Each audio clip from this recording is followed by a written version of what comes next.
Silai 5 langsung ditahan setelah dinyatakan sehat oleh Rumah Sakit Jiwa Ernaldi Bahar Palembang dan dianggap bisa mempertanggungjawabkan perbuatannya mencuri satu minibus.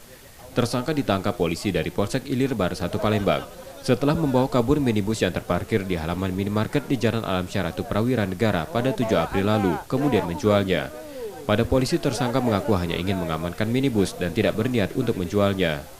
Polisi menerangkan, selain membawa kabur minibus, tersangka juga mengambil uang di mobil sejumlah 20 juta rupiah.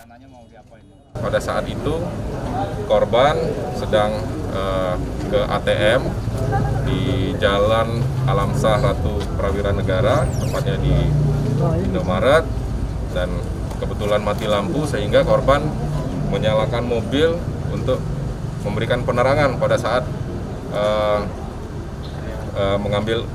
menyetor uang di ATM store tunai itu tadi. Nah, pada saat itulah pelaku melihat kendaraan hidup langsung membawa lari mobil korban, dan kebetulan di dalam mobil itu juga ada uang 20 juta.